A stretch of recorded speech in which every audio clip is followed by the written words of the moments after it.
रामपुर के जंगल से बहती नर्मदा नदी सारे प्राणियों की प्यास बुझाती थी, परंतु जब से जंगल में एक फैक्ट्री बनी है, तब से नदी का पानी प्रदूषित हो गया है। अब नदी का पानी पीने लायक नहीं है। मैंने थोड़ा सा पानी पिया है और पेट बहुत दर्द हो रहा है। लगता है पानी में कुछ गड़बड़ है। मुझे तो बहुत प्यास लगी है, बताओ मैं क्या करूं? जिंदा रहना है तो ये पानी मत पीना। अगर मैं पानी नहीं पीऊंगी तो ऐसे ही मर जाऊंगी। आखिर कब तक हम ये पानी नहीं पी सकते? जब तक पानी शुद्ध नहीं हो जाता तब तक। अगर ऐसा ही चलता रहा तो हम सब प्यासे मर जाएंगे। एक काम करते हैं, चलो सब महाराज के पास चलते हैं, अब वही कुछ कर सकते हैं। ठीक है, चलो। सारे प्राणी मिलकर शेर सिंह के पास जाते हैं। महाराज, हम एक समस्या लेकर आपके पास आए हैं। सब परेशान लग रहे हो, कहो क्या समस्या है? महाराज, नई फैक्ट्री ने नदी के पानी को प्रदूषित कर दिया है। अब नदी का पानी हमारे लिए जहर बन गया है। हाँ महाराज, अगर वो पानी गलती से पी लिया तो पेट में दर्द होने लगता है। मुझे बहुत प्यास लगी है महाराज, कुछ कीजिए वरना मैं प्यास से मर जाऊंगी। महाराज, कुछ करना होगा वरना हम सब मर जाएंगे। जब तक मैं जिंदा हूँ किसी को कुछ नहीं होगा। मामला गंभीर है, इसलिए हमें कोई तुरंत योजना बनानी होगी। महाराज, जल्दी से कोई हल नहीं निकला तो सब मारे जाएंगे। देखो, जंगल हमारा घर है और घर की सुरक्षा करने की जिम्मेदारी मेरी है। आप सब अपने अपने घर जाओ, मैं जल्द ही कुछ करता हूँ। सारे प्राणी अपने अपने घर चले जाते हैं। शेरनी, जंगल की नदी प्रदूषित हो गई है। एक बात कहूँ, आप चूहे को चुपके से भेजकर पता लगाओ कि प्रदूषण कैसे फैलता है। उसके बाद समस्या का हल आसानी से मिल जाएगा। शेर सिंह को शेरनी का सुझाव अच्छा लगता है। अगले दिन वो चूहे को सभा में बुलवा लेता है। बताइए महाराज, आपने मुझे यहाँ क्यों बुलवाया है? आज जंगल को तुम्हारी जरूरत आन पड़ी है, इसलिए मैंने तुम्हें बुलाया है। हुक्म कीजिए महाराज, जंगल के लिए मैं अपनी जान की बाजी लगा दूंगा। मुझे तुमसे यही उम्मीद थी। फिर शेर सिंह चूहे को चुपके से फैक्ट्री में जाकर रहस्य जानने की सूचना देता है। समझ गया महाराज, मुझे ये पता लगाना है कि पानी प्रदूषित कैसे होता है। मैं जल्द ही इसका पता लगाकर आपके पास वापस आऊंगा। मुझे तुम पर पूरा भरोसा है। चूहे, ध्यान रखना, वो लोग बड़े खतरनाक हैं। चिंता मत कर चीते, मैं बिल्ली को धोखा दे सकता हूँ तो इंसान क्या चीज है। चूहा फैक्ट्री की ओर जाने के लिए निकल पड़ता है। कुछ ही देर में चूहा चुपके से फैक्ट्री में घुस जाता है और मालिक की बातें सुनता है। देखो, फैक्ट्री से निकलने वाले जहरीले पानी से कुछ ही दिनों में जंगल के सारे जानवर मर जाएंगे। फिर हम पूरे जंगल पर कब्जा कर लेंगे। जब जंगल में कोई जानवर बचा ही नहीं होगा तो सरकार को ये जमीन हमें देने में कोई दिक्कत नहीं होगी। और जैसे ही ये जमीन हमारी हो जाएगी, वैसे ही हम यहाँ बड़ी बड़ी फैक्ट्रियाँ लगाएंगे। लेकिन सर, इस वक्त तो यहाँ जानवर हैं। अगर उन्होंने हम पर हमला कर दिया तो? हमला? ये जानवर हमारा क्या बिगाड़ लेंगे? जानवरों को हल्के में मत लीजिए सेठ जी। मैंने सुना है कि इनकी एकता काबिले तारीफ है। अगर जंगल पे मुसीबत आती है तो सब एक साथ मिलकर मुकाबला करते हैं। ये जहरीला पानी उनको धीरे धीरे मार देगा। वो जिंदा बचेंगे तो आएंगे ना। और हाँ, तुम्हें जितना बोला गया है वही करो। बाकी चीजों पर ध्यान देना तुम्हारा काम नहीं है। Sorry sir. अच्छा, तो ये इनका प्लान है। ये बात मैं अभी शेर सिंह को बताता हूँ। फैक्ट्री से रहस्य जानकर चूहा शेर सिंह की सभा में आकर कहता है, महाराज, बड़ी खबर लेकर आया हूँ। क्या खबर लेकर आया है चूहे? जल्दी बता।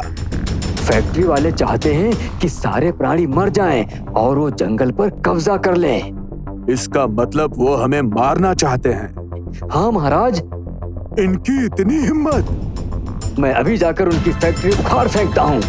रुको हाथी भाई, इस वक्त हमें जोश से नहीं, होश से काम लेना होगा। हाँ, पहले हमें योजना बनानी पड़ेगी, फिर हमला करेंगे। हिरनी ठीक कहती है। इंसानों को हराने के लिए हमें कोई प्लान बनाना होगा। आज शाम 5 बजे हम सब इसी जगह पर मिलेंगे। सब अपना अपना प्लान सोच कर आना। सारे प्राणी अपने अपने घर जाकर इंसानों को हराने का प्लान सोचने लगते हैं और शाम होते ही सारे प्राणी शेर सिंह की सभा में हाजिर हो जाते हैं। तो बताओ साथियों, आप सबने क्या सोचा है? मैंने ये सोचा है कि हमें इस नदी का पानी पीना ही नहीं चाहिए।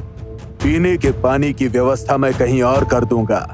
मैं तो कहती हूँ कुछ दिनों के लिए हमें उत्तर की ओर रहने चली जाना चाहिए, ताकि वहाँ खाना भी मिल जाएगा और पानी भी।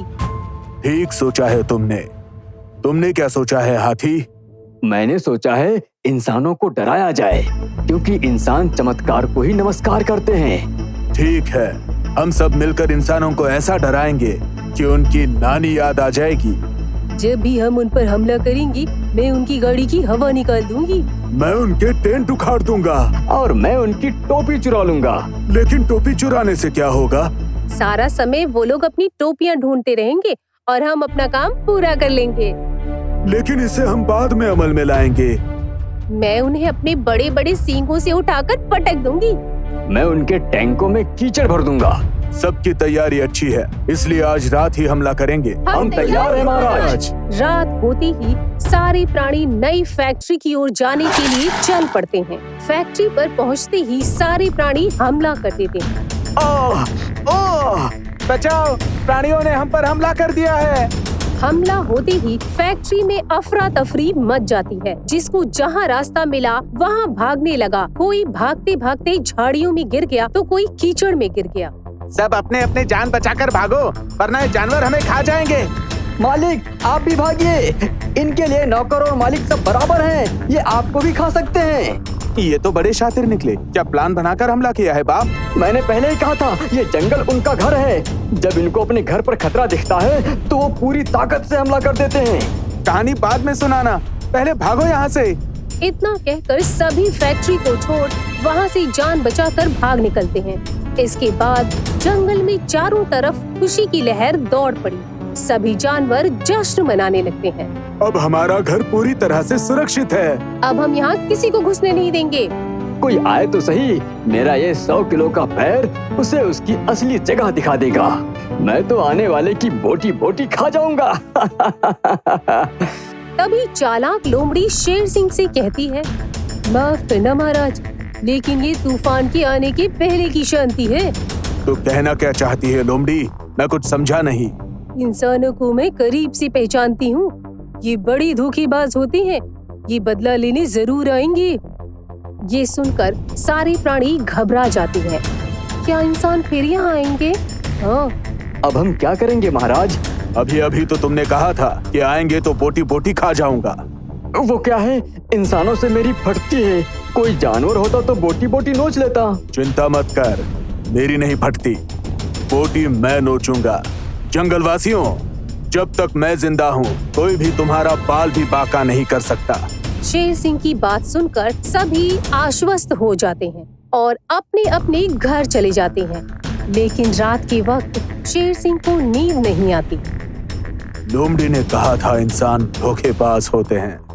धोखेबाज को धोखे से मारने में कोई बुराई नहीं है। अब मैं उन्हें धोखे से ही मारूंगा।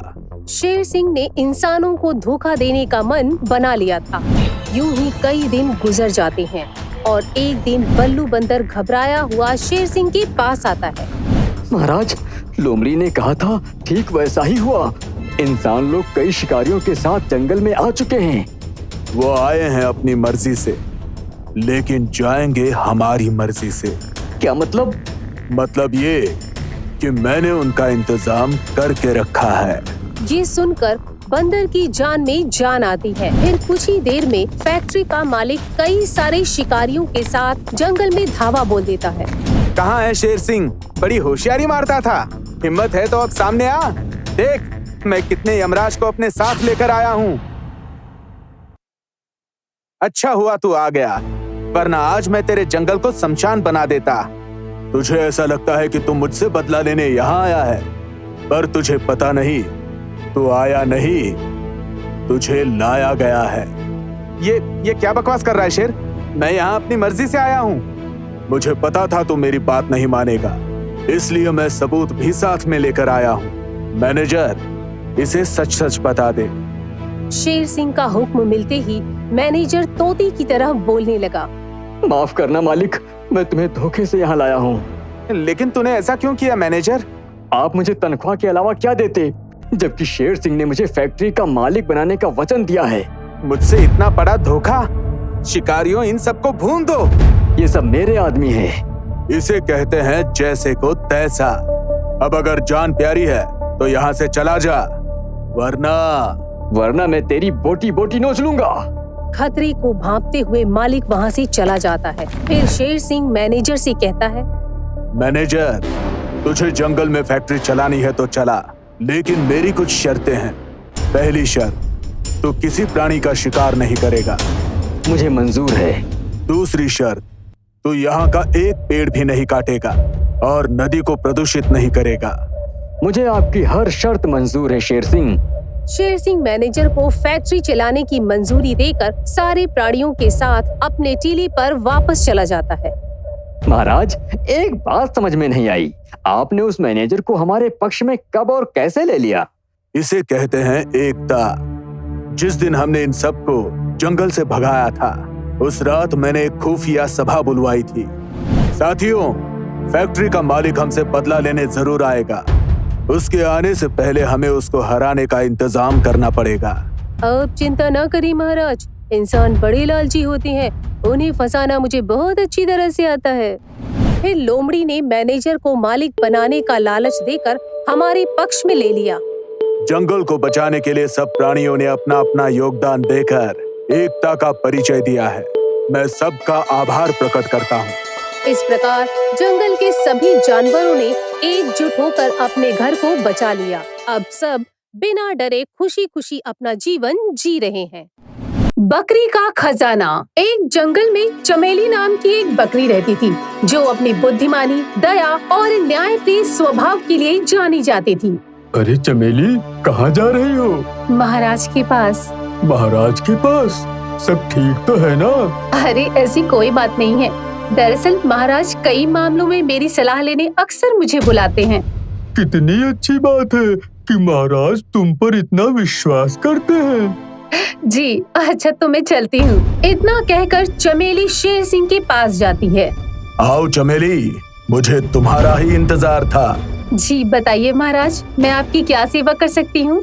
चमेली, तुम तो जानती हो कि पिछले कुछ वर्षों से हमारे जंगल में वर्षा कम हो रही है। जी महाराज। अगर इस वर्ष भी वर्षा कम हुई तो हमारे जंगल में लोग भूख से मरना प्रारंभ हो जाएंगे। आप चिंता ना करें महाराज, मेरे पास इसका उपाय है। तो जल्दी से बताओ चमेली, इसका क्या उपाय है? आप सभी जानवरों को आदेश दे दीजिए कि अब से भोजन थोड़ा कम खाएं और अधिक से अधिक बचा कर रखें। भगवान ना करे अगर सूखा पड़ गया तो इससे सारे जंगल को बहुत राहत मिल सकती है। वाह चमेली, हमेशा की तरह आज भी तुम्हारा सुझाव लाजवाब है। मैं आज ही आदेश देता हूँ। ठीक है महाराज, अब मैं कुछ दिनों के लिए ननिहाल जा रही हूँ, कुछ दिन बाद वापस आऊंगी। शेर सिंह से मिलकर चमेली अपने ननिहाल जाने के लिए चल पड़ती है। तभी रास्ते में उसे चीता और भालू मिलते हैं। कहाँ जा रही हो महाराज की चमची? तुमसे मतलब? मैं कहीं भी जाऊँ, मेरी मर्जी। अरे शेर सिंह इतना ही पसंद है तो उससे शादी क्यों नहीं कर लेती? अपने शब्दों को लगाम दो। अगर मैंने तुम दोनों की शिकायत महाराज से कर दी तो वो तुम्हारी अकल ठिकाने लगा देंगे। तुम तो बुरा मान गई चमेली। हमारे कहने का मकसद ये था कि जंगल में कई ताकतवर प्राणी रहते हैं, फिर भी शेर सिंह तुम्हारी सलाह लेते हैं, इसलिए तुम्हें हमेशा उनके साथ रहना चाहिए। मैं हमेशा उनके साथ ही हूँ। रही बात ताकत की, तो सिर्फ ताकतवर होना काफी नहीं है, अकल भी होनी चाहिए। तो क्या हम अकलमंद नहीं हैं? क्या शेर सिंह हमारी सलाह नहीं ले सकते?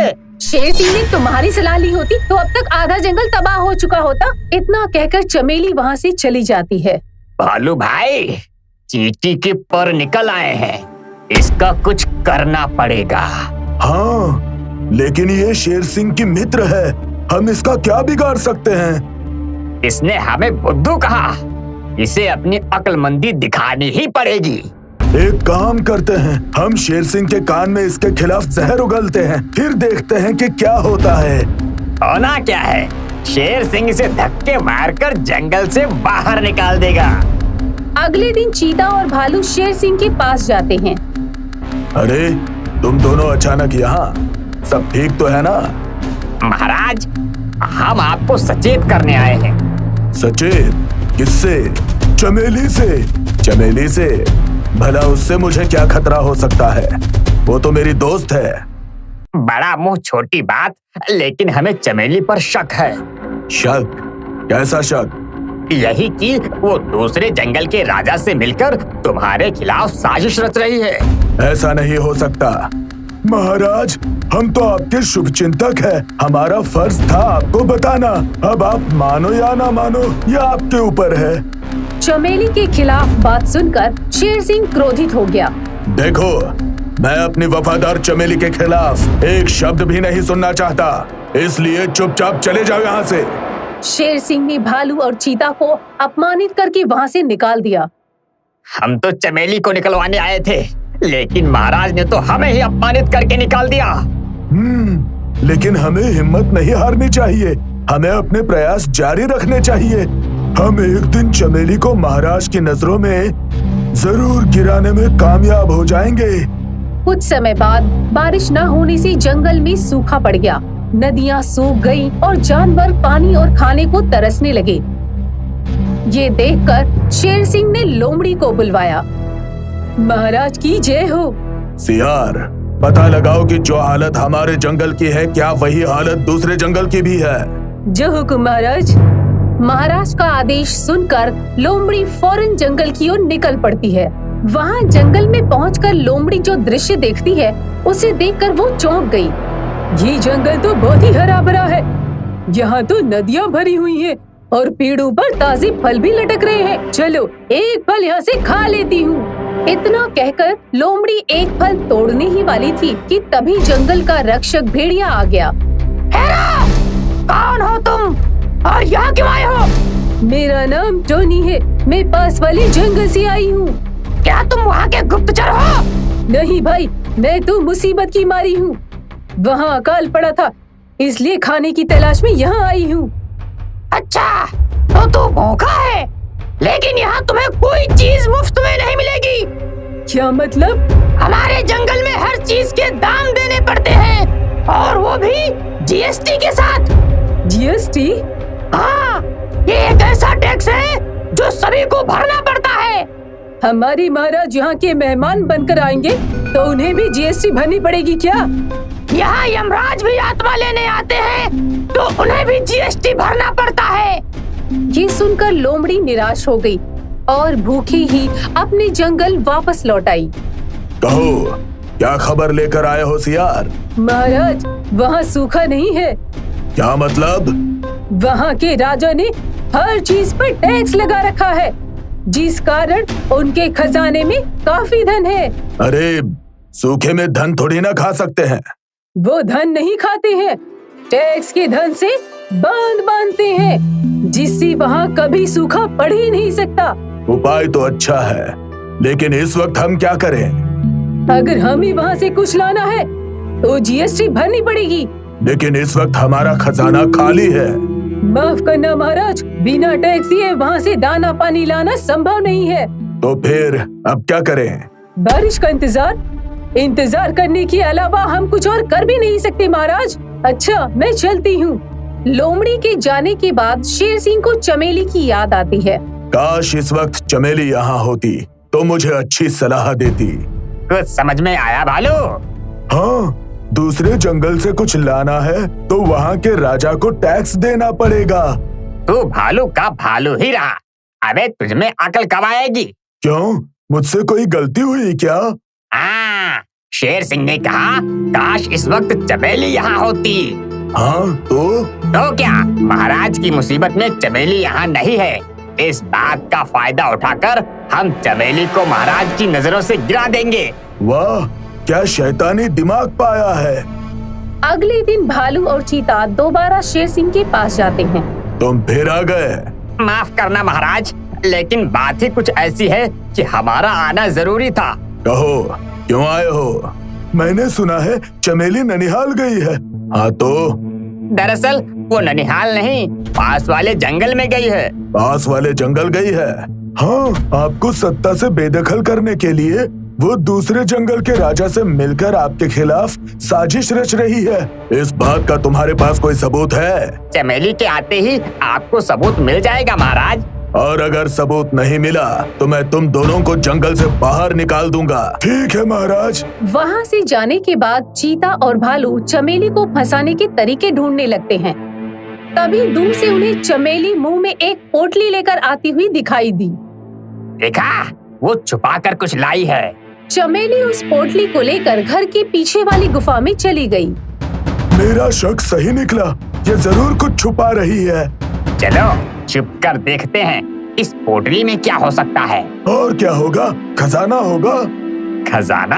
हाँ, पड़ोस वाला राजा इसे मुखबिरी करने का इनाम देता होगा।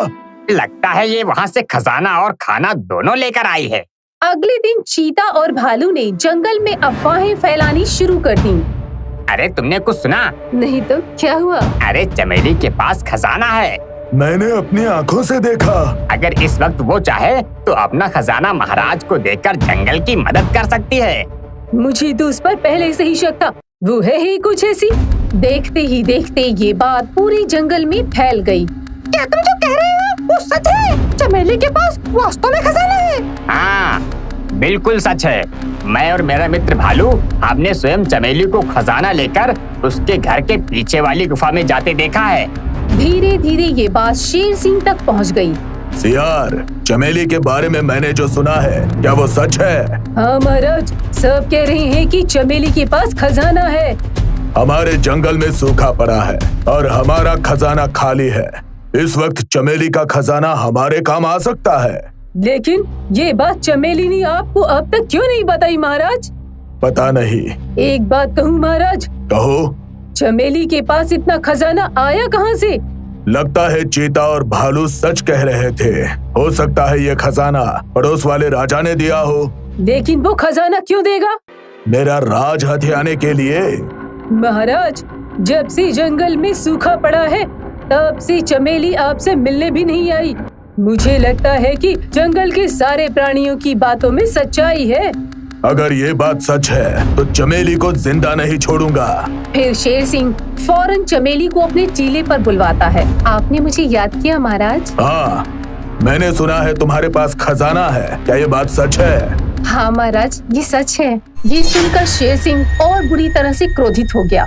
ये बात तुमने मुझे बताना जरूरी नहीं समझा? मैंने सोचा था वक्त आने पर आपको ये बात बताऊंगी। यहाँ अकाल पड़ा है, सारे प्राणी भूखे प्यासे तड़प रहे हैं। अब भी तुम्हें ये बात बताने का सही वक्त नहीं लग रहा है? क्षमा चाहती हूँ महाराज, लेकिन मुझे लगता है यही सही वक्त है इस रहस्य से पर्दा उठाने का। ठीक है, तो कल सवेरे चट्टान के पास सबके सामने तुम इस रहस्य से पर्दा हटाओगी। जी महाराज। अगले दिन सारे प्राणी चट्टान के पास इकट्ठा होते हैं। सबके सामने बताओ चमेली, वो खजाना क्या है और उसे तुम कहाँ से लाई? शेर सिंह को चमेली पर क्रोधित हुआ देख चीता और भालू खुश हो जाते हैं। देखना, अब मजा आएगा। आज चमेली का जंगल से बाहर जाना तय हो जाएगा। सोच कर रही हो चमेली? बताओ ये खजाना तुम्हारे पास कहाँ से आया? महाराज, जिस खजाने की आप बात कर रहे हैं वो सोना चांदी नहीं है। सोने चांदी का नहीं है तो फिर क्या है? ये खजाना है हमारी दोस्ती का और जंगल के प्रति मेरी वफादारी का। मैं कुछ समझा नहीं। चमेली पोटली खोलकर दिखाते हुए बोली, महाराज, इस पोटली में अनाज के बीज हैं, जिसे उगाने से हमारे जंगल में अच्छी फसल होगी और कभी कोई प्राणी भूखा नहीं मरेगा। ये सुनकर सब भावुक हो जाते हैं। ये बीज हमारा भविष्य है। अगर हम सब मिलकर इन्हें बोएंगे तो सूखा भी मिट जाएगा और जंगल फिर से हरा भरा हो जाएगा। ये सुनकर चीता और भालू की नजरें झुक गईं। देखा, इसे कहते हैं सच्चा देश प्रेम। हमें माफ कर दो चमेली बहन। हमें माफ कर दो चमेली बहन। चमेली, तुमने साबित कर दिया कि असली खजाना सोने चांदी में नहीं बल्कि आशा और एकता में है। तभी अचानक बारिश शुरू हो जाती है। देखा, जहाँ एकता है वहाँ भगवान भी साथ देता है। फिर चमेली के लाए हुए बीज को सभी मिलकर जंगल में बोते हैं और कुछ ही दिनों में जंगल में हरियाली लौट आई। अब जंगल में सब मिलजुल कर रहते हैं।